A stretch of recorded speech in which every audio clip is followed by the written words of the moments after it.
नमो अर्हन्ताणं नमो सिद्धाणं नमो आयर्याणं नमो वज्रायाणं नमो लोये संवसानम् ऐसो पंचनमुक्कारो सर्व पावपनासनो मङ्गलानं च सव्येसिं पढमं हवै मङ्गलम् पढमं हवै मङ्गलम्।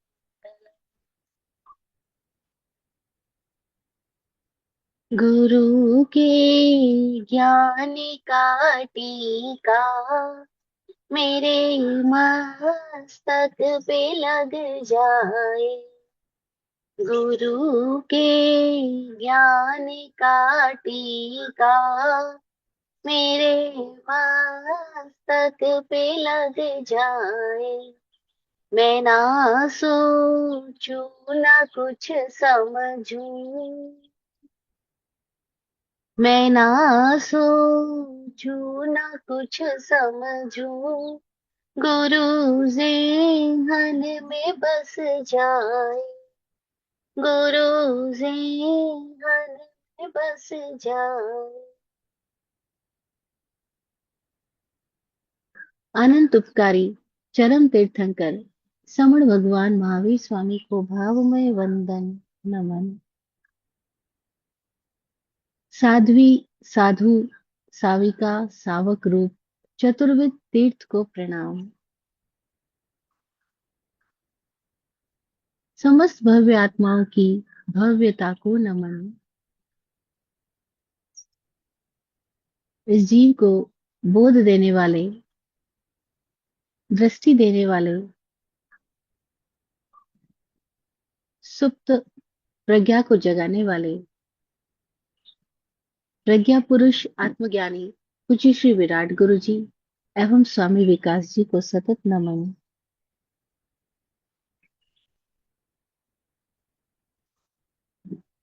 तत्वार्थाधिगम सूत्र के रचयिता वाचक उमा स्वाति जी की ओर प्रणाम। हे सिद्ध परमात्मा, आपकी कृपा से हम सबका सिद्ध स्वरूप उजागर हो रहा है। सिद्धा सिद्धिं मम दिशन्तु, सिद्धा सिद्धिं मम दिशन्तु, सिद्धा सिद्धिं मम दिशन्तु।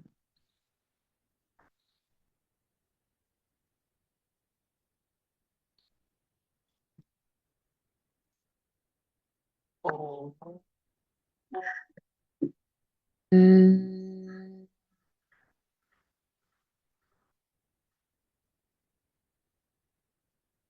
ओम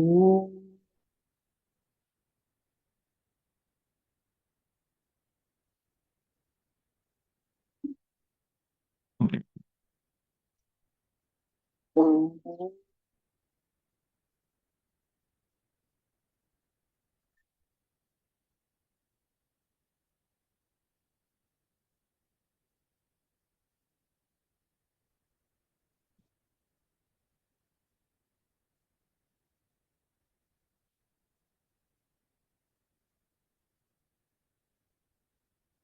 जय हो।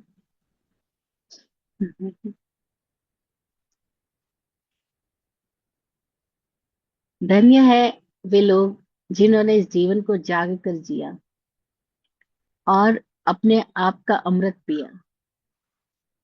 अदरवाइज तो सब लोग भय, तृष्णा और कामनाओं के आवेग में ही अपनी पूरी जिंदगी डोलते डोलते पूरी करते हैं। और जो भयभीत है या कामनाग्रस्त है, जिनका चित्त सदा ही वासना से पूरित है, वो जीते ही कहाँ। हकीकत में तो वो मर ही रहे होते हैं। पल पल उनकी मृत्यु ही हो रही होती है। जीने का तो केवल अ, उनको अवसर मिला है, जिस अवसर को वो प्राप्त ही नहीं कर पाते। हम में से अधिकांश लोग ऐसा ही है। जो जिंदगी के अवसर का कभी उपयोग किए बिना ही मर जाते हैं। वह असली जिंदगी क्या है इसको जाने बिना ही हम लोग चले जाते हैं। कोई थोड़े विरले लोग होते हैं जो असली जिंदगी को जान पाते हैं कि असली जिंदगी केवल खाना पीना, मौज करना, शौक करना इतना ही नहीं है। असली जिंदगी कुछ और है, कोई और डायमेंशन में जाना है। जो जाते हैं वे लोग अपने अनुभव भी शेयर करते हैं, और उनकी शेयरिंग से हमें बहुत कुछ इंसाइट्स डेवलप होती है। कल एक अ, योगा टीचर से हमारा मिलना हुआ, उनका एक्सपीरियंसेस सुने तो उतना मजा आया, क्योंकि वो अपने अनुभव से अब ये बात कह रहे हैं कि हम फिजिकल बॉडी नहीं है, हम स्पिरिचुअल बीइंग है। और ये बॉडी भी फिजिकल नहीं है, ये भी स्पिरिचुअल है। ये हमसे बनी है ना, तो हम हमें पता ही नहीं है कि हम ये कर कैसे रहे हैं। लेकिन ये नेचर कैसे पल पल हमारे भीतर में ज्ञान दे रहा है। अगर वो ज्ञान ना दे तो लीवर को कैसे पता लगेगा फंक्शन क्या करना है, हार्ट को कैसे पता लगेगा, पेंक्रियास को कैसे पता लगेगा। ये सबको पल पल एयर अंदर जाती है, और एयर के साथ में नॉलेज जाती है। और ये जो एयर है, वो जो नॉलेज जाती है अंदर, उससे हर एक बॉडी पार्ट फंक्शन करता है और फिर वो एक्सपीरियंस करता है। इसीलिए एक्सपीरियंस और नॉलेज दोनों साइमल्टेनियसली चलते हैं। बात इतनी मजेदार लगी, क्योंकि हम तो जैन दर्शन के अनुसार ये बात कहते हैं कि ज्ञान और दर्शन दोनों आत्मा के सहभावी गुण हैं, साथ रहने वाले गुण हैं। या ऐसे कह दो कि जो चेतना है, जो हमारे भीतर का कॉन्शियसनेस है, या हमारे भीतर की वो स्थिति है, वो ज्ञान रूप है, दर्शन रूप है। वो जानने रूप है, वो अनुभव करने रूप है, वेदन करने रूप है। दर्शन का सही अर्थ होता है वेदन करना, है ना। तो ज्ञान रूप है, दर्शन रूप है, ये बात हम जो अभी हम सूत्रों के माध्यम से जान रहे हैं, या हम थोड़ा इंसाइट डेवलप करें तो खुद से समझ में आएगा कि मेरा होना मतलब मेरा जानने की क्षमता, मेरा होना मतलब मेरी परसीविंग पावर, मेरा फील करने की क्षमता, परसीव करने की क्षमता। जहां मैं बोल रहा हूं मैं हूं, उसका मतलब क्या हो रहा है कि मैं जान रहा हूँ। इसका मतलब क्या हो रहा है कि मैं वेदन कर पा रहा हूँ, मैं अनुभव कर पा रहा हूँ, है ना। तो अगर इंसाइट डेवलप हो तो हमें खुद को समझ में आएगा हर ब्रेथ के साथ हमारा जीवन है, और हर ब्रेथ के साथ एयर अंदर जा रही है, और हर ब्रेथ के साथ पूरी प्रकृति हमारे भीतर जा रही है। और प्रकृति के पांचों ही जो तत्व है, पृथ्वी तत्व, पानी तत्व, आकाश तत्व, है ना, ये पांचों ही भौतिक तन्मात्राएं जिनको बोलते हैं सांख्य दर्शन में, ये हमारे भीतर प्रवेश कर रही है। और हमारी बॉडी का हर एक पार्ट को कैसे नॉलेज मिलता जा रहा है कि कैसे वो हर एक पार्ट फंक्शन कर रहा है। लेकिन अभी हम नोइंगली बात करें तो हमें नहीं पता, हम इंस्ट्रक्शन नहीं दे रहे कि आंख देखे या कान सुने या नाक ग्रहण करे या जीभ अब स्वाद ले। हम इंस्ट्रक्शन नहीं दे रहे, हमें ऐसा नहीं लग ही नहीं रहा कि हम इंस्ट्रक्शन दे रहे हैं क्या। लेकिन कहीं ना कहीं हो तो रहा है। हम इसको बोलते हैं ये ऑटोमाइज सिस्टम हो गया है, ऑटोमेटिकली सब कुछ हो रहा है। हम अगर श्वास की बात करें, क्या हम ले रहे हैं श्वास को? क्या हम ये दावा कर सकते हैं कि हम सांस ले रहे हैं? अगर हम ये दावा कर ले कि हम सांस ले रहे हैं, तब तो फिर हम मृत्यु में कभी जाए ही नहीं, हम सांस लेते रहे। अथवा कभी भी गुस्सा आ जाए और हम कहते हैं बस अब सांस लेना ही नहीं, छोड़ता हूँ मैं इसी पल, बस सांस लेना बंद करता हूँ, मर जाऊंगा। लेकिन ये भी तो हमारे सोचने मात्र से नहीं होने वाला है। इसका मतलब है something is beyond us, with in us, but beyond अस। हमारा जानना अभी कितना सीमित है, हम अपने आप को ही नहीं जानते। हमारा शरीर कैसे वर्क कर रहा है हमें नहीं पता। अगर हमें कोई ना बताते तो हमें बिल्कुल भी नहीं पता चलता कि लीवर कहाँ है, पेंक्रियास कहाँ है, गॉल ब्लैडर कहाँ है, हार्ट कहाँ है, या ये सारे फंक्शन कैसे कर रहे हैं, कैसे भोजन अंदर जाके पच रहा है, कहाँ क्या रसायन बन रहे हैं। हमें कुछ भी नहीं पता। खुद से हमें कुछ पता है? कुछ भी नहीं पता। We don't know our. सूत्र हमें संकेत दे रहे हैं। ये वही सूत्र उन्होंने ही लिखे जिन्होंने जाना है। उन्होंने कहा निर्वर्तना, निक्षेप, संयोग, अधिकरण, ये सारा निसर्ग कार्य कर रहा है हमारे भीतर, और उसके उसके माध्यम से ये जीवन गति कर रहा है। आश्रम कैसे हो रहा है तो उसका हमने बात करी थी, बहुत सारे कारणों से आश्रम हो रहा है। और वो कितने प्रकार से हो रहा है उसकी हमने बात करी, कि वो इतने इतने भेदों को लिए हुए है। तीव्र, मन, ज्ञात, अज्ञात, है ना। भाव, वीर्याधिकरण, विशेषेभ्य तद विशेष। फिर हमने बात करी अधिकरण भी दो प्रकार का है, जीवा जीवा, जीव अधिकरण, अजीव अधिकरण। फिर हमने बात करी है जीव अधिकरण, जो जीव ग्रहण कर रहा है, जीव के करने की जो क्षमताएं हैं वो किस प्रकार से कार्य कर रही है। तो हमने 108 तरीके की बात करी, कि आद्यम, समरम, समारम, आरम, योग, कृत, कारित, अनुमत, कषाय, विशेषज्ञ, स्त्री, स्त्री, स्त्री, चतुष्टय, करना, कराना, अनुमति देना, या उसमें संयुक्त हो जाना, और करने कराने अनुमति के साथ में उसकी जानकारियां इकट्ठी करना, समरम, समारंभ, आरंभ करना, मन, वचन, काया से करना, चारों कषायों से जुड़ जाना। इस तरह से हम जीव अधिकरण कर रहे हैं। फिर हमने बात करी अजीव अधिकरण कैसे होता है। तो लास्ट सेशन में हमने बात की थी निर्वर्तना से, निक्षेप से, संयोग से, और निसर्ग से अजीव अधिकरण होता है। तो कैसे हम इस ये चेतना कैसे पूरे विश्व के साथ या पूरी प्रकृति के साथ में कनेक्ट होकर के कैसे ले रही है और दे रही है, आदान प्रदान का सिस्टम चालू है। आश्रम में आदान प्रदान चालू है। हम इंप्रेशंस ले रहे हैं, हमारे से इंप्रेशंस बाहर भी जा रहे हैं। और कैसे निसर्ग हमारे भीतर कार्य कर रहा हो, मन के द्वारा, वचन के द्वारा, काया के द्वारा। हमें पता ही नहीं, अगर ये हवा ना हो, एक पल के लिए हवा ना हो, एक पल के लिए हमारी बॉडी का ऑक्सीजन लेवल एकदम डाउन हो जाए, तो ये ब्रेन कार्य करना बंद कर देगा। मेमोरी लॉस्ट, हमें पता ही नहीं लगेगा हम कौन है। शरीर अपना फंक्शन कर रहा होगा, हार्ट अब भी पंप कर रहा होगा, शरीर अपने दूसरे कार्य कर रहा होगा, लेकिन अगर ये ब्रेन के अंदर ऑक्सीजन लेवल कम हो जाए, तो हम रिकॉग्नाइज ही नहीं कर पाएंगे हम कौन है। हमारा कनेक्टिविटी गायब। अभी हमको अपना नाम बताने में कितना क्षण लगता है। कोई पूछे नाम क्या है, हम तुरंत बता देते हैं नाम क्या है, हमें बिल्कुल भी जानने की जरूरत नहीं पड़ती कि मुझे अपना नाम भी क्या सोचना पड़ेगा क्या। लेकिन अगर ब्रेन में ऑक्सीजन लेवल गायब हो जाए, कम हो जाए, फिर कोई पूछे आपका नाम क्या है, आइडेंटिटी लॉस्ट हो जाएगा। वी डोंट नो हमारा नाम क्या है, हमें कुछ भी नहीं पता लगेगा। Such a huge impact of this oxygen level, हाँ। Such a huge impact, carbon dioxide level बढ़ जाए तो, such a huge impact. But we don't know, we are not aware all about this. ऐसे हम यूं ही जीते, यूं ही मर जाते, यूं ही आते, यूं ही जाते, we don't know anything about ourself. स्वाध्याय का मतलब होता है ये दृष्टि भीतर जाए और खुद को देखता रहे, खुद को समझता रहे। तो चाहे शब्द रूप से ज्ञान आए या ना आए, लेकिन अनुभव रूप से दर्शन वो पैदा हो जाएगा। और जब अनुभव पैदा होता है तो अनुभव को अगर अभिव्यक्ति देनी पड़े, अभिव्यक्ति हो जाए, अभिव्यक्ति होती ही है क्योंकि अनुभव होता है, तो चाहे हम बोल के कहे या ना कहे, मौन में रहे, तब भी अभिव्यक्ति तो हमारे से सतत हो ही रही होती है। तो वो ज्ञान है। और दोनों जुड़े हुए हैं, दर्शन और ज्ञान। आज हम जिस सूत्र में गति करने वाले हैं, लास्ट सेशन में हमने अजीव अधिकरण की बात करी।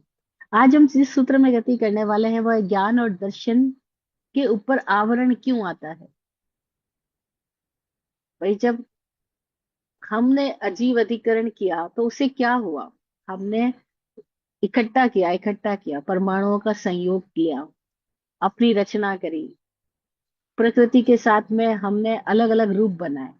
कोई स्त्री बना, कोई पुरुष बना, कोई कीड़ा मकोड़ा बना, कोई जानवर बना, कोई छिपकली बना, कोई जलचर प्राणी बना, कोई थलचर प्राणी बना, कोई उड़ने वाला प्राणी बना, कोई कैसा रेप्टाइल बना। ये सब क्यों बने, कैसे बने, इनकी रचना किसने करी। कोई फूल बना, कोई फल बना, इनकी रचना किसने करी। क्या रचनाकार और रचना भिन्न भिन्न है। Is it the creator and the creation is different identity, different entity? No. Creation and creator both are one. इसीलिए जानकार लोगों ने क्या बोला, ये ईश्वर सृजन नहीं करता, सृजनात्मक शक्ति का नाम ही ईश्वर है। God is not the creator, the creativity itself is God.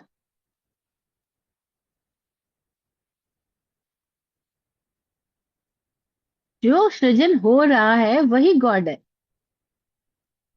और वो सृजन कहाँ से हो रहा है? हम बाहर से ले रहे हैं, लेकिन बाहर से सृजन नहीं हो रहा है, सृजन भीतर से हो रहा है, इनसाइड आउट हो रहा है। हम साधनों का उपयोग तो कर रहे हैं, समग्र सृष्टि से हम साधन ले रहे हैं, लेकिन सृजन हो कहाँ रहा है? इनसाइड आउट, भीतर से बाहर हो रहा है। तो उस फूल को, वो फूल किसने बनाया? ना माली ने बनाया, ना किसी बीज ने बनाया। उस फूल को, वो फूल उसने खुद ने ही बनाया। उस बीज को, बीज भी उसने खुद ने ही बनाया। और इस तरह से हम ही लगातार अपने आप को बना रहे हैं, नोइंगली अननोइंगली। कैसे हर एयर के साथ हमारी बॉडी फंक्शन कर रही है, स्काई के साथ हम हर वक्त कनेक्टेड है। स्काई एयर दोनों, ये एयर, ये स्काई रिप्रेजेंट कर रहे हैं हमारी बॉडी के अंदर में। ये, सॉरी सॉरी, गलत बोल दिया। ये एयर, फर्स्ट अंगुली is air and the second is sky. क्योंकि स्काई क्यों बोलते हैं सेकंड अंगुली को? क्योंकि जब हम ऐसे करेंगे तो टच कौन कर रहा है? सेकंड अंगुली हमारी हथेली को टच करे, स्काई को टच कर रही है ना, सबसे ऊपर वही जा रही है। तो फर्स्ट, गुरु, गुरु की अंगुली बोलते हैं इसको, ज्ञान की अंगुली बोलते हैं इसको, वायु तत्व की अंगुली बोलते हैं। ये रिप्रेजेंट कर रहे हैं वायु तत्व को। वायु तत्व, गुरु तत्व, ज्ञान तत्व, ये हमारे भीतर सतत हो रहा है, क्योंकि हम इस प्रकृति के साथ सतत कनेक्टेड है, निसर्ग के साथ हम जुड़े हुए हैं। मन वचन काया की प्रक्रियाएं सतत निसर्ग से हो रही है। लास्ट सेशन हमने जाना था, मनो निसर्ग, वचो निसर्ग, काया निसर्ग। और ये हमारे भीतर जाकर के निर्वर्तना कर रही है, निक्षेप कर रही है, संयोग कर रही है। बॉडी के अंदर निर्वर्तना, बॉडी की रचना हो रही है, प्रतिपल हो रही है। ऐसा भी नहीं है कि किसी एक दिन हो गई थी शरीर की रचना। हर पल सेल डेवलप हो रहे हैं, हर पल सेल डाई भी हो रहे हैं। हर पल ट्रिलियंस ऑफ सेल्स बॉडी के अंदर काम कर रहे हैं, निर्वर्तना हो रही है। इसीलिए जानकार लोग क्या बोलते हैं कि अगर हम अपने आप की स्थिति को बदलते जाए तो इन द 11 मंथ्स हमारी बॉडी के सारे सेल्स चेंज हो जाएंगे, कुछ पार्ट के सेल्स को छोड़ करके। इस तरह से हम अपने शरीर की कोई बीमारी को हटा भी सकते हैं और बढ़ा भी सकते हैं, पैदा भी कर सकते हैं, हटा भी सकते हैं। हम अपने शरीर के फंक्शन करने की स्थितियों को चेंज कर सकते हैं। क्यों? क्योंकि सेल्स निरंतर मर रहे हैं और नए पैदा हो रहे हैं। और निर्वर्तना कौन कर रहा है? अगर हम जरा से कॉन्शियस हो जाए और अपने प्रति जागरूक होकर, संवेदनशील होकर के, हम कौन सी वायु ले रहे हैं, हम कौन से विचार ले रहे हैं, हम कौन सा ज्ञान ले रहे हैं, हम किस तरीके का भोजन ले रहे हैं, किस तरीके का भोजन, पानी, हवा, जो कुछ भी हम प्रकृति से ले रहे हैं उसके प्रति हम सजग हो जाए।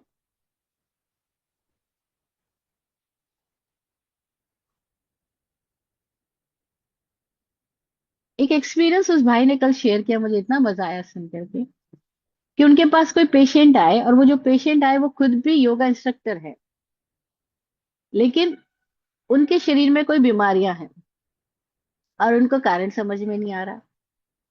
तो वो किसी और अनुभवी के पास में बात कर रहे हैं। वो अनुभवी उनके साथ बैठ के खाना खा रहे हैं, और खाना खाते खाते देखते हैं कि वो जब खाना खाते हैं, भाई जो बीमार है, पेशेंट है, उनका खाना खाने का तरीके में अंगुली ये बाहर होती है, सामने की तरफ होती है। फर्स्ट अंगुली बाहर है, सामने की तरफ है। तो कह रहे वो फर्स्ट अंगुली का बाहर होना, सामने की तरफ होना, ये शो करता है कि वो जो एयर है, ये फर्स्ट फिंगर एयर को रिप्रेजेंट कर रही है, वो एयर उनके साथ कनेक्ट नहीं है, एयर बाहर की तरफ है। और दूसरी बात, ये दूसरों की कमियां देखना, आलोचना करना, दूसरों पे अंगुली उठाना, हम बोलते तो यही अंगुली उठती है ना। तो बोल रहे हैं कि उनकी नजर बाहर है। अब वो जो खाना खा रहे हैं उसमें एयर को नहीं ले रहे, नॉलेज को नहीं ले रहे, वो खुद खुद के साथ जुड़ करके नहीं खा रहे हैं, वो उनकी दृष्टि बाहर है। तो अब वो जो गल्प कर रहे हैं, उस गल्प गल्प के साथ में एयर जा रही है अंदर, लेकिन उनका कनेक्शन नहीं है प्रॉपरली। तो क्या होगा कि वो जो फटाफट खाना खा रहे, फटाफट खा रहे हैं, उनकी बीमारियों का कारण हो रहा है। आपको कितनी भी दवाई खाए कुछ ज्यादा फर्क नहीं पड़ेगा, क्योंकि दवाई आपकी बीमारी को रोकने का काम कर रही है, लेकिन बीमारी जहाँ पैदा हो रही है उसके कारणों को थोड़ी हटा रही है। अब बीमारी जहाँ पैदा हो रही है उसके कारण को नहीं हटाया गया तो स्वास्थ्य कैसे आएगा? तो कहते हैं स्वास्थ्य का चिकित्सा से कोई संबंध ही नहीं है। ये बात तो जो विराट गुरु जी, स्वामी विकास जी बार बार पूरी जिंदगी में मैं उनके पास से सुनती रही कि स्वास्थ्य का चिकित्सा से कोई संबंध नहीं है। स्वास्थ्य है स्वयं को कैसे सुरक्षित स्वस्थ रखना, स्व में कैसे स्थित होना, है ना। हमने स्वास्थ्य चिकित्सा को भी आजकल एक जोड़ दिया है। चिकित्सा बीमारियों को प्रिवेंट करने में, बीमारियों के सिम्टम को प्रिवेंट करने में मदद करती है, बट चिकित्सा हमें स्वस्थ नहीं करती है। स्वस्थ तो होते हैं हम ज्ञान से, दर्शन से, सम्यक दर्शन सम्यक ज्ञान से हम स्वस्थ होते हैं। और जब तक सम्यक दर्शन सम्यक ज्ञान नहीं है, हम स्वस्थ हो ही नहीं सकते। हम में से कोई भी सम्यक दर्शन सम्यक ज्ञान के अभाव में स्वस्थ नहीं हो सकता है। हम बीमार हो नहीं हो डिफरेंट बात है, लेकिन हम स्वस्थ नहीं है। स्वस्थ नहीं होने का मतलब क्या है? स्वयं में स्थित ही नहीं है, स्वयं के साथ कनेक्टेड ही नहीं है। तो बोल रहे कि हम आपकी लाइफ स्टाइल को देख के बताते हैं कि आपकी बीमारी का कारण क्या है, और एक ही दिन में तो नहीं बताया जा सकता है। अब उनके साथ खाना खाया तो पता लग रहा है कि उनकी अंगुली बाहर रह रही है, और जितनी बार वो खाना खा रहे हैं अंगुली उनकी बाहर है, सामने वाले की तरफ है। बस ये उनकी बीमारी का बहुत बड़ा रीजन है कि वो खाना जल्दी जल्दी खा रहे हैं, उसको प्रॉपरली च्यू नहीं कर रहे हैं। और जो काम मुंह में हो जाना चाहिए वो मुंह में नहीं हो रहा है। जब पेट में होएगा तो फिर पेट के अंदर तो क्या होगा, अनावश्यक वजन बढ़ेगा, और फिर वो सारी चीजें पूरे सारे अंगों को डिस्टर्ब करेगा। क्योंकि एक चीज अगर डिस्टर्ब होगा, उसके ऊपर ज्यादा वजन आ गया, तो वो अपनी सुरक्षा के लिए ब्रेन के पास जाएगा। अब ब्रेन उसकी सुरक्षा की मदद करेगा तो दूसरी सारी चीजों की तरफ से ध्यान डिस्टर्ब होएगा। तो सारा फंक्शन इम्बैलेंस कैसे हो रहा है, अगर हमें ये अंदर के फंक्शन का पता लग जाए तो हमारी बीमारियों का कारण खत्म हो जाएगा। लेकिन कारण ही नहीं पता लगेगा तो हम निवारण के उपाय कैसे कर सकते हैं? और ये कारण खुद खुद खुद में जानने से पता लगेगा, क्योंकि हम सब भिन्न भिन्न है, और हम सबकी प्रकृति भिन्न भिन्न है, जुदा जुदा है। तो हमें क्यों नहीं पता लग रहा है अपना कारण? क्योंकि अपनी दृष्टि अपने पर नहीं है। सबसे पहला रीजन तो यही है कि हमारी दृष्टि हमारे ऊपर ही नहीं है। तो हम जिस पे दृष्टि देंगे उसी का तो ज्ञान होगा। भाई, अगर हमें किताब पढ़नी है तो हमें किताब के पर अपनी दृष्टि डालनी होती है, तभी हम किताब को पढ़ पाते हैं, फिर किताब से जानकारी ले पाते हैं। नाउ आज हम किताब नहीं पढ़ करके हम स्क्रीन पढ़ रहे हैं, मोबाइल स्क्रीन, कंप्यूटर स्क्रीन, जो भी स्क्रीन हम पढ़ रहे हैं, तो हम स्क्रीन पे अपनी आई फोकस करते हैं, पहले दृष्टि डालते हैं फिर जानकारी ले रहे हैं, है ना। लेकिन अगर हमारी दृष्टि अपने आप पर ही नहीं गई है, इनसाइड ऑफ अस ही नहीं गई है, तो हमें अपना ज्ञान ही कैसे होगा?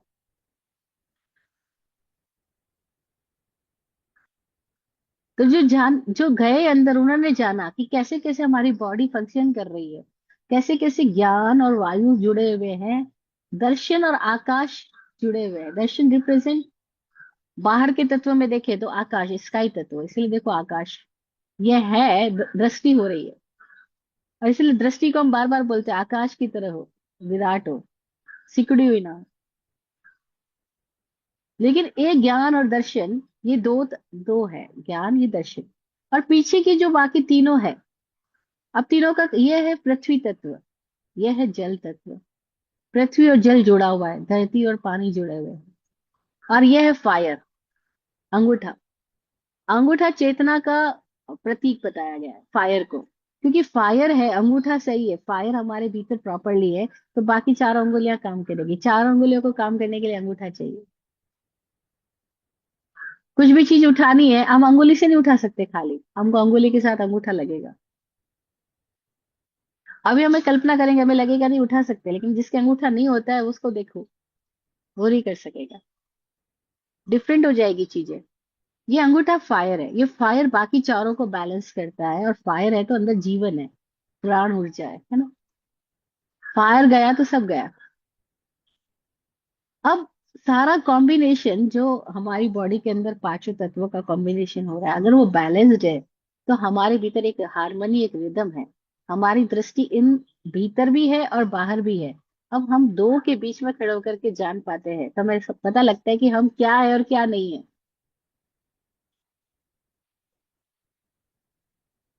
अभी हमें पता ही नहीं हम क्या है और क्या नहीं है, क्योंकि हमने जो जो माना हुआ है कि हम है, वो हकीकत में हम है नहीं। और जो हम है, वो हम जानते नहीं। हमने माना हुआ है कि हम क्या है, जैसे कोई पूछे क्या हुआ आप, हम तुरंत बोलेंगे my name is this, my father name is this, I am Jain, I am vegan, I am ये, आई एम वो। 100 बातें। लेकिन ये सारी बातें कहाँ से आई? ये किसी ने हमें पकड़ाई और हमने मान लिया कि मैं हूं। ये संयोग से तो आई है, संयोगों से तो आई है, लेकिन निसर्ग नहीं है।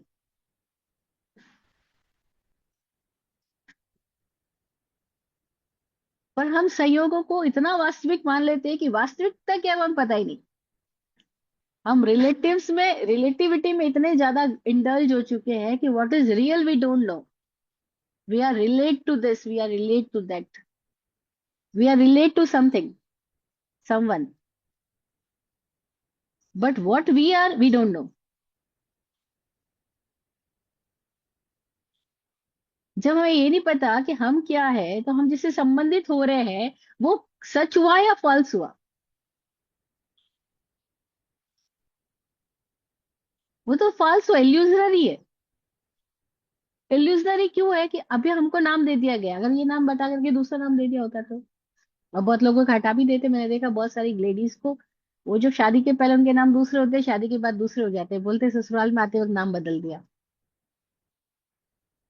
भाई क्यों नाम बदल दिया? बोले हमारी ननद का भी ये नाम हो रहा था, तो मेरा ये नाम नहीं रखना था, उनको उन्होंने नाम बदल दिया।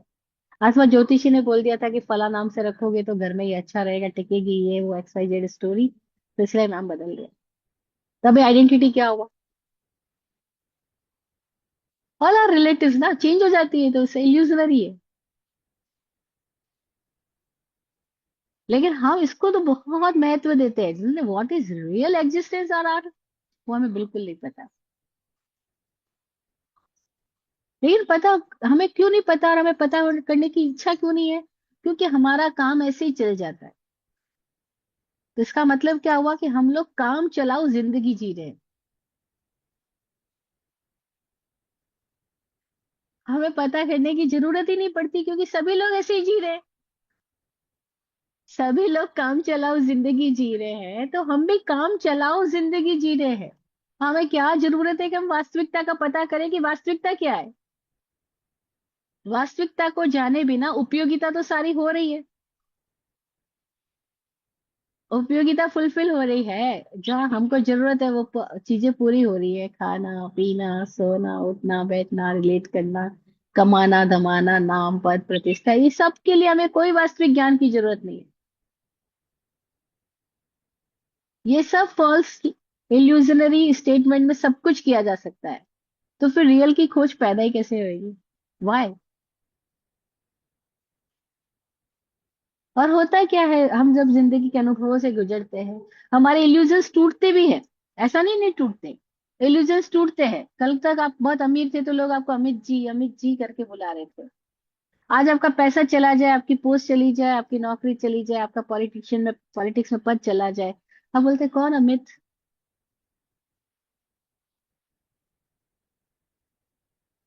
You know how they were called you? Amit ji. And now Amit. हाँ देखा था उसको। आजकल तो कुछ है नहीं उसका, कहीं कोई पोस्ट वोस्ट नहीं है। अभी चेंज हो गया, कल तो वो आपको अमित जी करके बुला रहे थे। हाँ, तब इल्यूजन तो टूटा।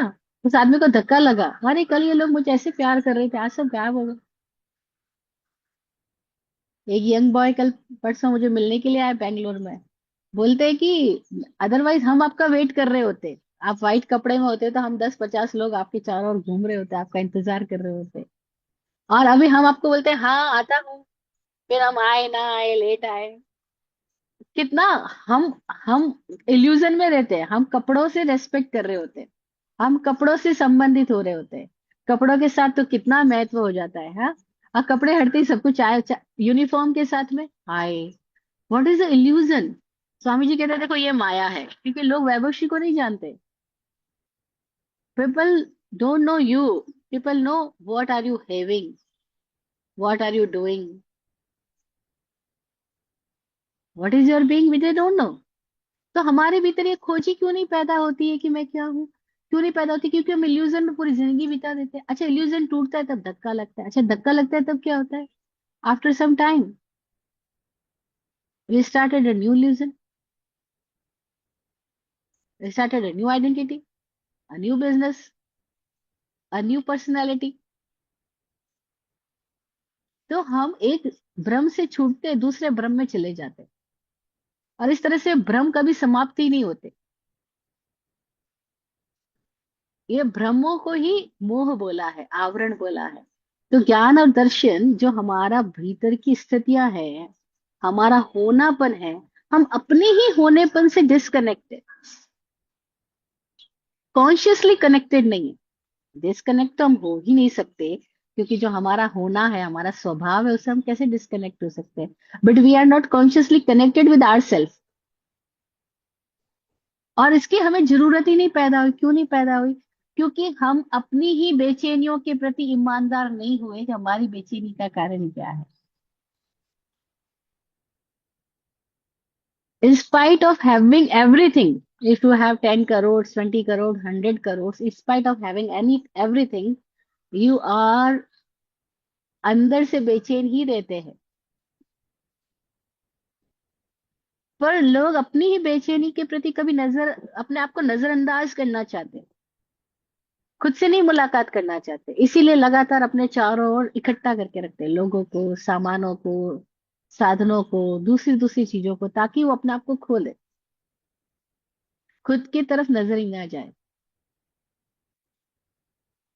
ओशो कहते हैं कि हमको सबसे बड़ा भय लगता है खुद से मुलाकात करने में। इतनी अद्भुत बात है। हमको अपने से मुलाकात करने में, अपने आप के पास आने में बड़ा भय लगता है। इसलिए हम खुद से बचना चाहते हैं, और खुद से बचने के लिए हम भाग रहे होते हैं। हम लगातार पलायन कर रहे हैं अपने आप से दूर जाने के लिए। और खुद के पास बैठना हो जाए तो बड़ा भय लगता है, इसीलिए कोई लोग ध्यान में नहीं बैठना चाहते। और ध्यान के नाम पे बैठ जब भी जाते हैं तो कोई चैंटिंग शुरू कर देंगे, कोई प्रतिमा ले आएंगे, कोई आकृति ले आएंगे, ताकि वो अपने आप को साथ किसी के साथ एसोसिएट कर सके।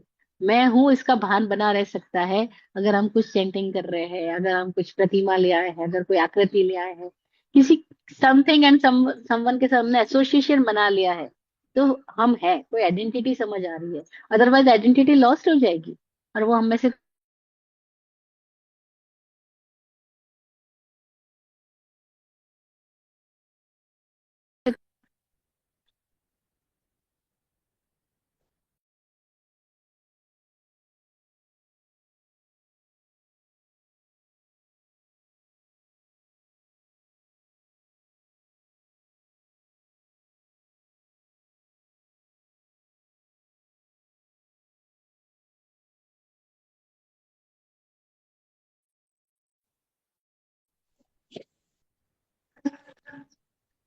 Yes, can you listen me?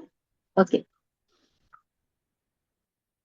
तो ये आइडेंटिटी लॉस्ट जो हो जाए हमारी, तो हम घबराएंगे, तो इसीलिए हम अपने आप को एसोसिएट करके रखते हैं। ये जो एसोसिएशन है वो हमें में भ्रम पैदा करता है कि मैं ये हूं।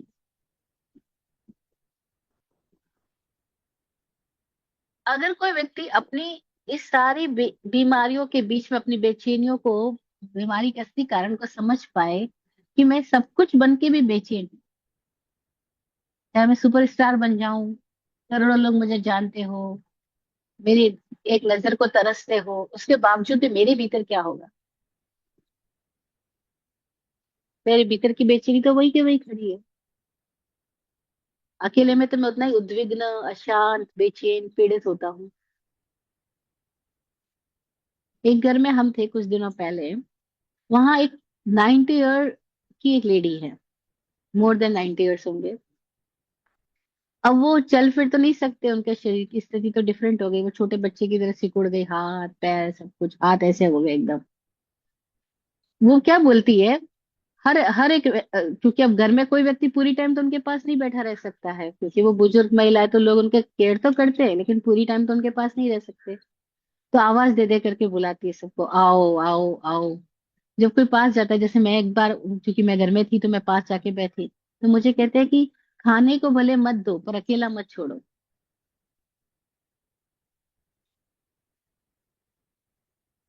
वो अपनी मारवाड़ी लैंग्वेज में बोलती है, खाने को भले मत दो लेकिन अकेला मत छोड़ो, मुझको अकेला, अकेलापन नहीं चाहिए, मेरे पास बैठे रहो, मुझे दिखते रहो, मेरे सामने रहो। अब उनके कमरे में 24 घंटे तो नहीं बैठा जाएगा, लेकिन वो उनको कोई ना कोई बैठने वाला, बातें करने वाला चाहिए, क्योंकि पूरी जिंदगी वही किया। स्वामी जी बोले देखो, इनसे सीखो।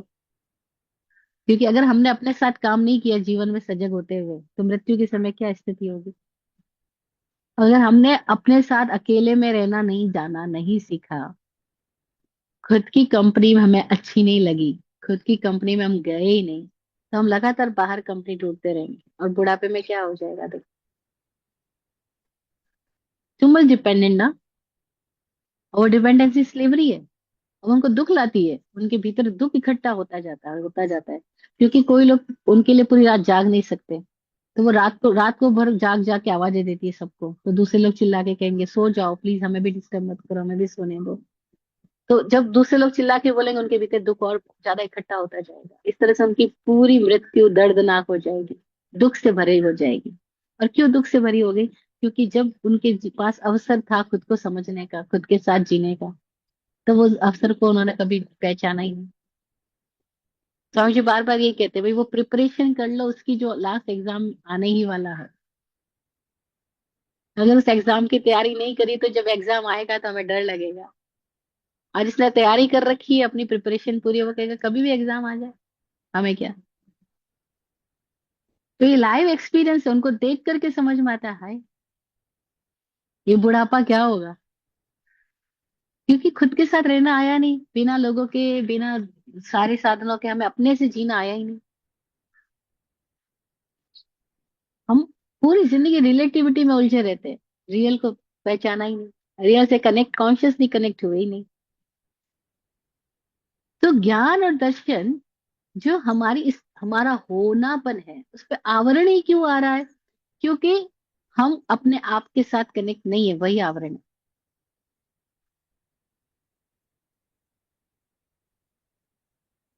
अगर बहुत गहराई से अपने आप के साथ कोई आदमी बात करे, तो उसको समझ में आएगा कि वह खुद से भाग रहा है, यानी कि वह खुद से द्वेष कर रहा है,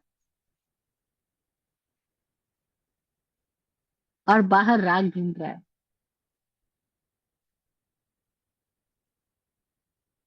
औरों से अटैच्ड होने का कारण क्या है? अगर देखा जाए, तो हम खुद से भागे हुए हैं, खुद से अटैच्ड नहीं है, खुद से कनेक्ट ही नहीं है, इसीलिए बाहर से अटैचमेंट ढूंढ रहे हैं।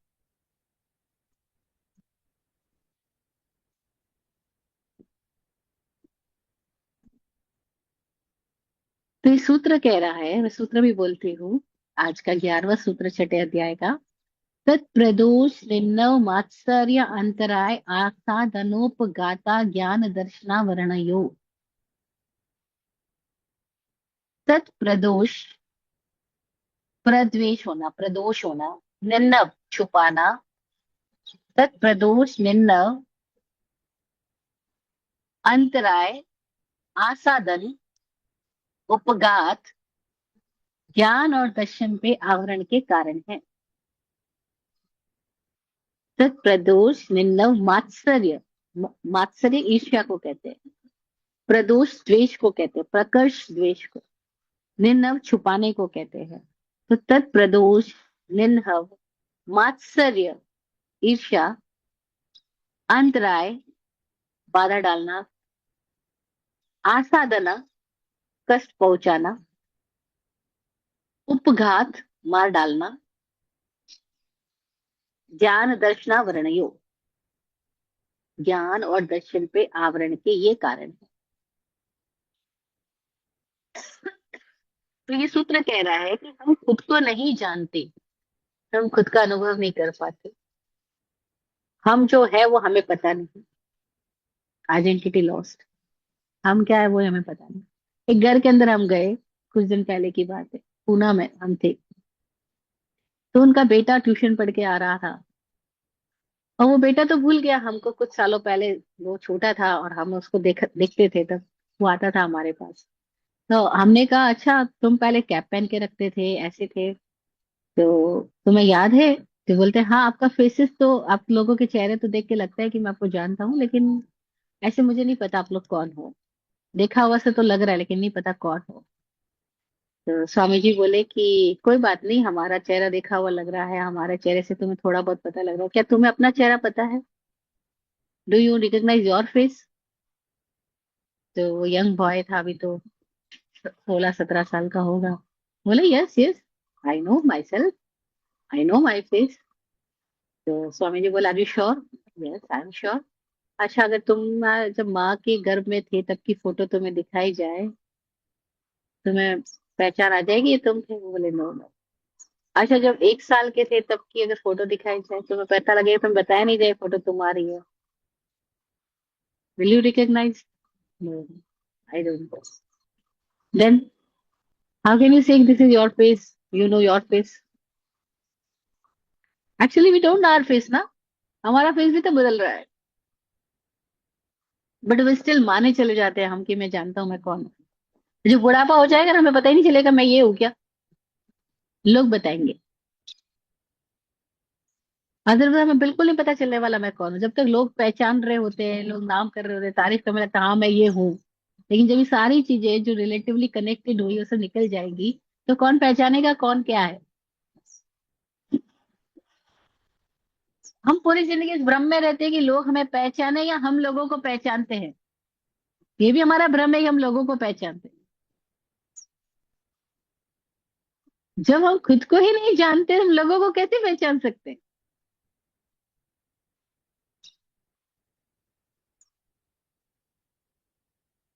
हम कैसे पहचान कैसे सकते हैं? हमारा भ्रम है कि हम पहचानते हैं। लेकिन हम जब खुद को ही नहीं जानते, हम कैसे पहचान कैसे सकते हैं दूसरों को? लेकिन हम पूरी जिंदगी इन भ्रमों के साथ में आराम से व्यतीत कर देते हैं, और अपनी ही बेचैनियों, अपनी ही कुंठाओं, अपनी ही दुखों के प्रति हमें होश ही नहीं होता कि हम दुखी भी है क्या। एक कुछ लोगों के साथ स्वामी जी बातचीत कर रहे थे। स्वामी जी ने कहा कि हम में से कोई दुख नहीं चाहता, हम दुखी हैं। तो लोग बोलते नहीं, हम दुखी नहीं है, हमारे पास सब कुछ है, हम वेल सेटल्ड है, हमारे बच्चे अच्छी जॉब पे लगे हुए हैं, घर बंगला अच्छा बना हुआ है, फिजिकली भी हम फिट है, तो हमें क्या दुख है? मैं वहां चुपचाप बैठे सुन रही थी और मन ही मन सोच रही थी कि यानी हम इंसानों को अपने दुखों का भी ज्ञान नहीं है कि हम दुखी, हमारा दुख कहाँ है। हम माने हुए सुखों में इतने लीन हैं कि हमें यही नहीं पता हमारा दुख क्या है। हमने मान रखा है कि सुख का मतलब क्या है, कि हम खाना खा रहे हैं, पच रहा है, फिजिकली फिट है, रिसोर्सेज अवेलेबल है, पैसे वैसे है हमारे पास में, जमीन जायदाद है हमारे पास में, बच्चे परिवार है और सब अच्छे कमा रहे हैं, पोते पोती हो रहे हैं घर में, बस हम सुखी है, खत्म हो गई बात। अब अपने दुख का भी पता नहीं है, तो दुख के निवारण का उपाय करेगा ही कौन? Then I talked with Swami ji, Swami ji कैसे पता लगे कि हम दुखी भी है? क्योंकि कोई अपनी आंख बंद करे तो उसको पता लगे, अकेले रहे तो पता लगे कि उसके भीतर कितनी बेचैनी है, कितनी पीड़ा, अंधेरा है अंदर तो। अंदर तो अंधेरा है ना, आंख बंद करो तो अंधेरा ही है अंदर, क्या पता लगता है हमें? अपने आप को देखना आता है? We don't know. और अपना ये अंधेरा हमें खलता नहीं है, हमें अपने दुख का ही पता नहीं है कि हमारी बेचैनी हमारा दुख है। और संग्रह करके हम सुखी नहीं हो सकते। हम भ्रम डाल सकते हैं कि संग्रह करके हम सुखी हो गए, लेकिन सुखी हो नहीं सकते। क्यों इतना संग्रह हम कर रहे हैं? क्योंकि हम ये भ्रम पैदा करना चाहते हैं कि मैं सुखी हो जाता हूँ संग्रह करके।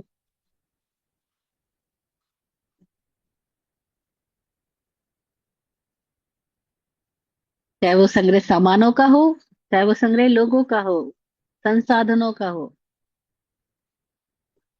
We want to relate something in someone every moment, every time. We don't want to know what is real.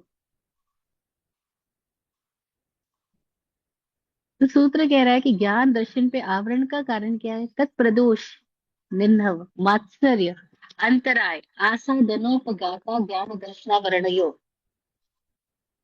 तत्प्रदोष पहला वर्ड है, उसका मतलब तत् यानी वह कारण है, प्रदोष प्रकर्ष रूप से दोष में होना या द्वेष में होना, एक ही बात बताई जा रही है। तो जब हम द्वेष में होते हैं, हमारी जानकारी पे पर्दा आ जाता है, हमारे ज्ञान पे पर्दा आ जाता है, आवरण आ जाता है। ज्ञान ऐसा है जैसे सूर्य का प्रकाश। सूर्य का होना, उसका प्रकाश का होना एक ही बात है। और आवरण ऐसा है जैसे बादलों का आ जाना।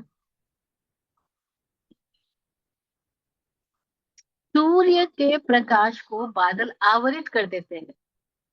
प्रकाश खत्म नहीं कर सकते, प्रकाश तो उसका गुण है, लेकिन आवरित कर देते हैं, कवर्ड कर देते हैं। और उसकी वजह से दिन में भी कई बार अंधेरा हो जाता है।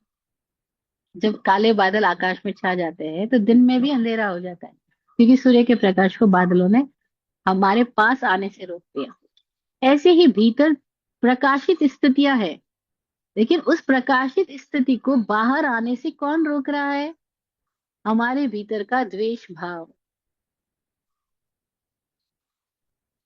हमारे भीतर में ही छुपाने का भाव, हमारे भीतर की ईर्ष्या भाव, हमारे भीतर में कष्ट उपजाने का भाव, हमारे भीतर में अंतराय डालने का भाव, हमारे भीतर में मारने का भाव।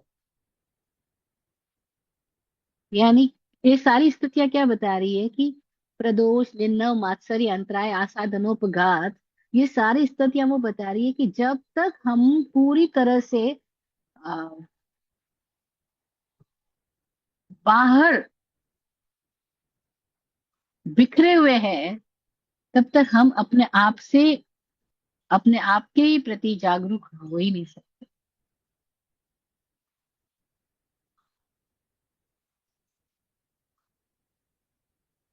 और ये द्वेष क्यों होता है, कैसे होता है?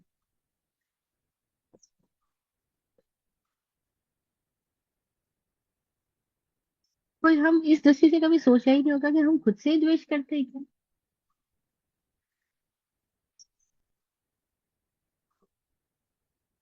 बाहर की तो बात बाद में है कि बाहर में हम पार्टी पॉलिटिक्स करते हैं, एक से प्यार करते हैं, एक से घृणा करते हैं, एक को सपोर्ट करते हैं, एक को हम हटाना चाहते हैं।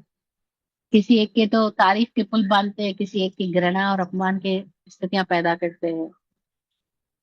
किसी एक समय में किसी एक व्यक्ति के प्रति हम बड़े अटैच्ड होते हैं, बड़े राग में होते हैं, तो उसके लिए पूरी दुनिया भुला देना चाहते हैं। और किसी एक दिन हम उसी को भुला देना चाहते हैं। नहीं, जब हम अपने परिवार के राग में होते हैं, तब हम उनके लिए सब कुछ करना चाहते हैं, पूरी दुनिया भी खत्म हो जाए, अपने परिवार की सुरक्षा करना चाहते हैं। लेकिन जब पता लगे हमारी पत्नी, हमारा पति, हमारा बेटा वो हमसे विपरीत यात्रा कर रहा है, हमारी उम्मीदों को तोड़ के चल रहा है, तो हमारी क्या स्थिति पैदा होती है? अजीबोगरीब स्थितियां। नहीं, चरम मंगल परिवार बना, चरम मंगल वैभवश्री के साथ में जुड़ा। विराट गुरु जी ने चरम मंगल की स्थापना कई तरीकों से करी। चरम मंगल नाम से मासिक पत्रिका निकली, चरम मंगल नाम से कोई संस्थाएं डेवलप हुई। ठीक है। अब वैभवश्री जी ने अपनी कोई और जर्नी के साथ में आगे बढ़ गई। तो चरम मंगल के अंदर कोई एक प्रोग्राम हो रहा है, उस प्रोग्राम के लिए इंफॉर्मेशन आई मेरे पास में कि हमारे यहाँ पर शांति सुरेश्वर जी गुरुदेव की प्रतिष्ठा का कार्यक्रम है। तो ये इस तारीख को होने वाला है। अब मेरे ही ग्रुप के मेंबर ने मुझे ये फोन पे मैसेज किया। तो मुझे जब वो कह रही थी तो मैंने उससे पूछा कि आप मुझे ये इंफॉर्मेशन दे रहे हो या इनवाइट कर रहे हो। तो कहते इनविटेशन का तो ऑप्शन ही खत्म हो गया, कोई ऑप्शन नहीं आपको इनवाइट करने का। अब एक तरह से ये स्थिति होगी जैसे कोई पिता पुत्र बात कर रहे हो या माँ बेटा बात कर रहे हो, है ना, या वो लोग जो मेरे हमेशा साथ रहे हैं, 22 साल तक मेरे साथ रहे हैं, तो वो कोई अलग तो नहीं थे। लेकिन आज वो कह रहे हैं आपको बुलाने का ऑप्शन ही खत्म हो गया। ये तो हम इन्फॉर्म कर रहे हैं आपको कोई, क्योंकि जब मुझे फोन पे बोल रही है तो मैंने ये पूछा इन्फॉर्मेशन है या इनविटेशन है, तो बोले no no, only information, invitation तो गया आपके लिए। तो इतना मजा आया कि देखो हम कैसे भूले हुए रहते हैं, हमें लगता है ये हमारा है, इसको हमने डेवलप किया, ये किया वो किया।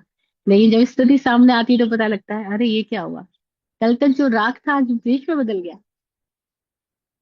कल तक वो मेरे नाम लेकर के गुणगान करते नहीं गाते थे, आज ऐसा द्वेष आ गया कि आपको बुलाने का तो कोई मतलब ही नहीं। अब मुझे और मजा आया इस बात के लेकर के कि भाई Virat guru ji was not in white dress, वो जैन साधुओं के रूप में नहीं थे। He was guru, he is guru, but he is not uniform sadhu ना। और गुरु जी हमेशा कहते थे कि गुरु का ज्ञान का संबंध कभी प्रतिवेशिता से नहीं है। प्रतिवेशिता नहीं, यूनिफॉर्म से नहीं है। साधु का संबंध कभी यूनिफॉर्म से है ही नहीं, वो तो भीतर की स्थितियां है। और भगवान महावीर ने यही बोला असुप्ता मुनि, है ना, कि जो सोया हुआ नहीं है, जो खुद में जागा वो मुनि है। तो मुनि का संबंध, मैं तो आज इतने सारे साधुओं को देखती हूँ जो व्हाइट कपड़ों में नहीं है, लेकिन actually they are real with their self them self, है ना। लेकिन कोई हम औपचारिक भी बहुत सारे उनको देखते हैं जो खाली बने हुए हैं लेकिन है नहीं, भीतर में खुद से, खुद के प्रति जागे ही नहीं है, खुद के प्रति होश में ही नहीं है। और उनका कंसर्न भी नहीं है खुद से, उनका कंसर्न भी सोसाइटी से है, क्रियाओं से, रिचुअल से, परंपराओं से है। उनका कंसर्न खुद से है ही नहीं, अभी तक जागा ही नहीं, कंसर्न पैदा ही नहीं हुआ। खैर, तो मुझे इतना मजा आया कि अगर कोई गुरुजी जो यूनिफॉर्म में नहीं थे, उन्होंने जो ज्ञान दिया, और अगर आज वो भी आ जाए वापस, तो we will not accept them. आज स्वामी विकास जी बहुत बार एग्जाम्पल देते हैं कि कोई रात को तुम्हारे घर का दरवाजा खटखटा और वो नग्न आदमी हो, आप दरवाजा खोलोगे क्या? आप पुलिस को फोन करोगे, क्या करोगे राम जाने, और फिर वो बोले मैं महावीर हूँ।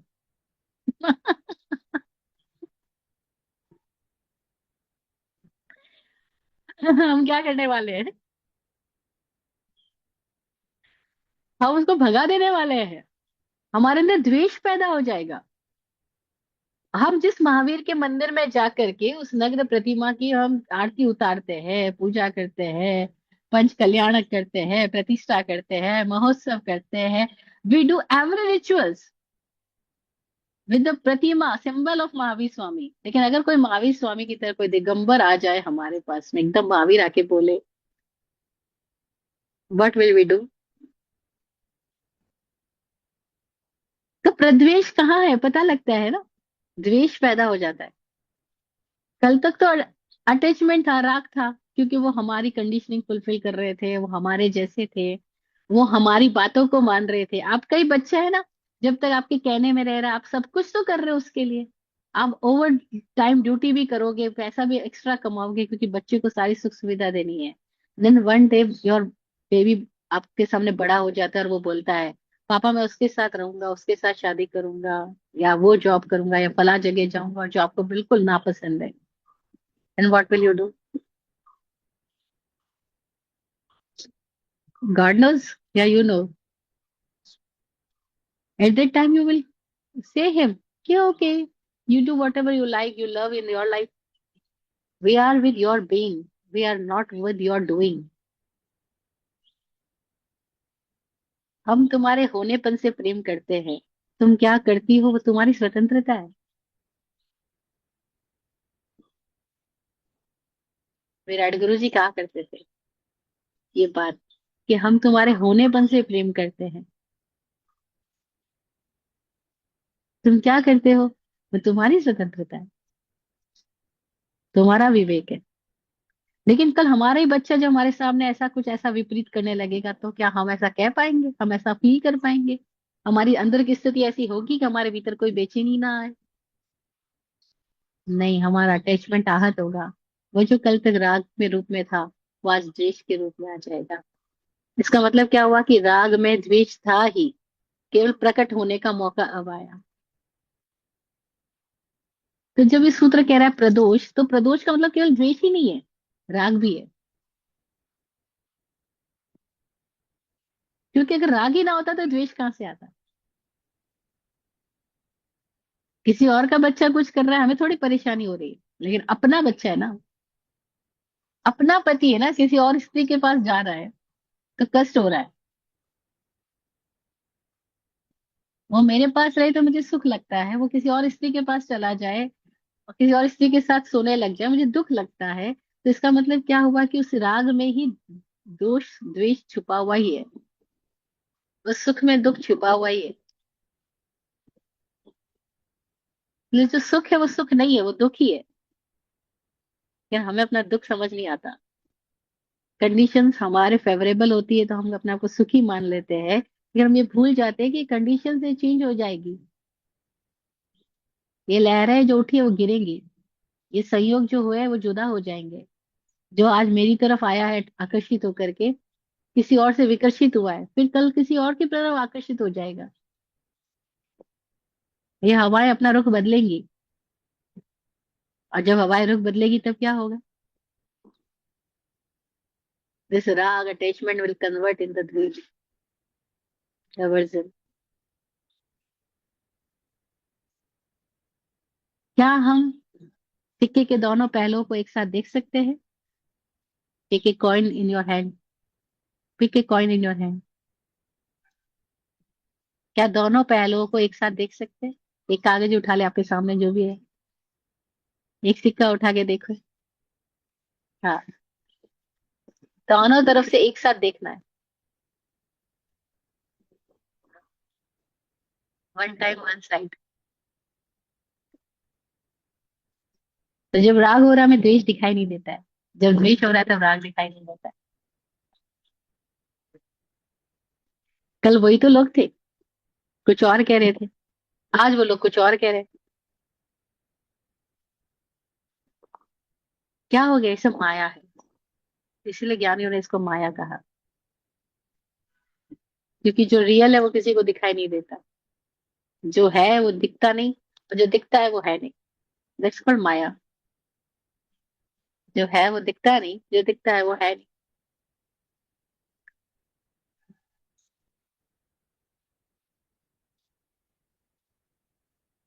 हम क्या है हमें पता नहीं, लेकिन जब बच्चा बोलता है पापा, सुन के इतना मजा आता है। आज में अपने आप को पापा मान लेता है और वो पापा सुन के मजा लेने लगता है। और वही मजा कब उसके दुख का कारण बनता है? जब उसका बच्चा उसकी तरफ ध्यान नहीं देता या अपमानित कर देता है, या उसके विपरीत ये चला जाता है। अब वो पापा उसको बहुत बुरा लगता है, बोलते हैं मैं तेरा बाप ही नहीं, जा तू यहाँ से।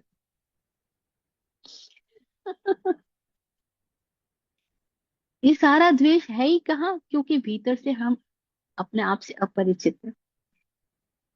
मुख्यतया द्वेष खुद से है, वो बाहर फैलता है। वही बाहर दो रूपों में फैल रहा होता है। जहाँ फेवरेबल कंडीशन मिलती है वहां अटैच राग के रूप में होता है, जहाँ फेवरेबल मिलती है वहां अटैच द्वेष के रूप में हो जाता है। लेकिन ये सब हो ही क्यों रहा है?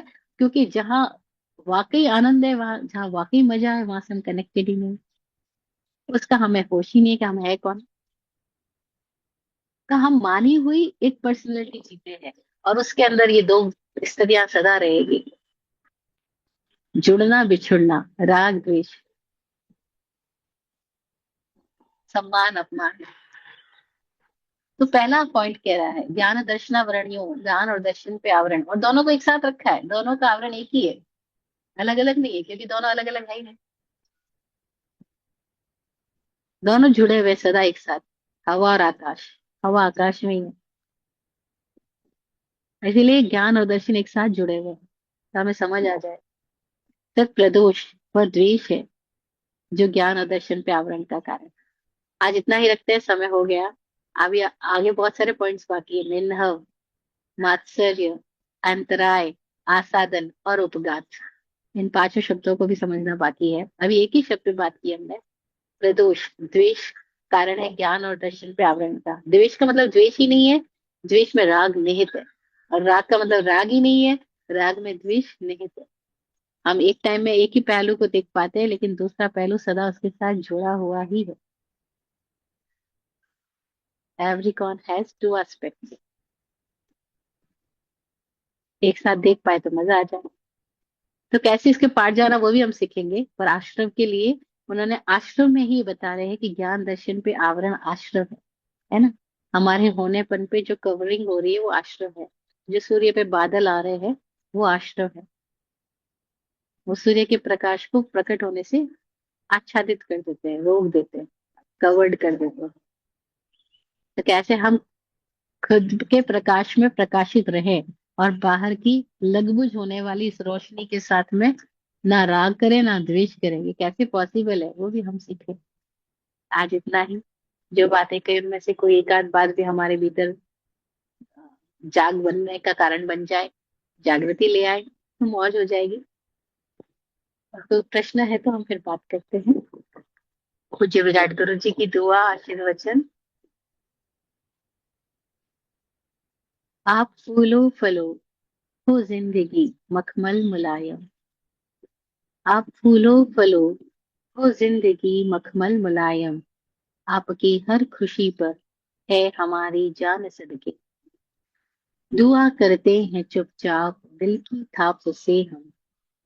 दुआ करते हैं चुपचाप दिल की थाप से हम। रहे जाते नवाजे हर घड़ी अरमान सदके। अमन और चैन से गुजरे आपका वक्त सारा।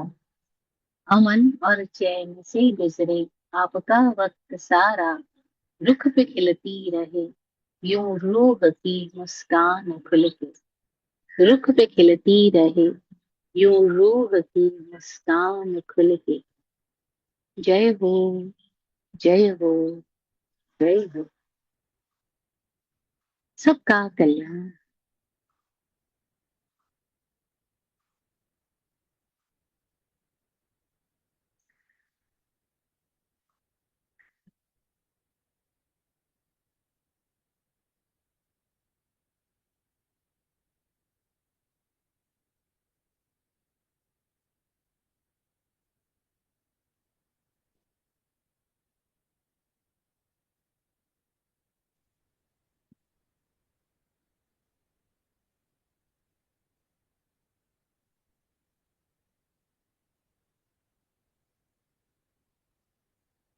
ओम शांति।